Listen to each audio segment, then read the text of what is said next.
বন্ধুরা, আজ দেখাবো বিখ্যাত আলু ঘাটি। আমি আলুটা আগে সিদ্ধ করে নিয়ে ম্যাশ করে নিয়েছি। এরপর সব মশলাপাতি দিয়ে সুন্দর করে মশলাগুলো কষিয়ে নেব। আলু ঘাটি খুব ভালো লাগে খেতে, আর সব মানুষেরই পছন্দের একটা খাবার আর কি বলতে গেলে চলে। এরপর মাছগুলো ভেজে নিয়েছিলাম, ভেজে রেখে দিয়েছি। সিম্পল একটা রান্না, খুব সহজ এবং খুব অল্প পরিমাণের মশলা টশলা দিয়ে কষিয়ে আলুগুলা কষিয়ে নেব।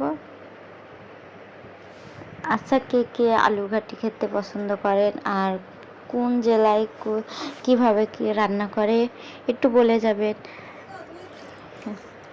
এরপর আমাদের রুমের মধ্যে দেখছি 3টা শাক হয়েছে, তাই তুলে এনে আমি ভাবলাম আলুর মধ্যে দিয়ে দিই, মজা লাগবে খেতে।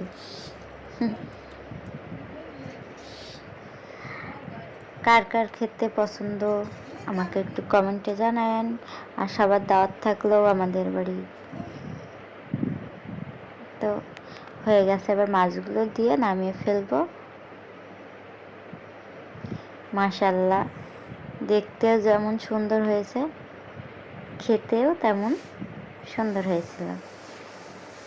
এবার খাওয়ার পালা। আমি মাছের মাথা খেতে অনেক ভালোবাসি। কে কি লেজা, মাথা, চাকা কার কি প্রিয় কমেন্টে জানিয়ে যাবেন। তো সেই স্বাদ হয়েছিল, সেই স্বাদ, অনেক মজা। এইভাবে রান্না করে খেয়ে দেখতে পারেন। সবাই ভালো থাকুন, সুস্থ থাকুন। আর আমার ভিডিওটা কেমন লাগলো সবাই বলে যাবেন। বাই।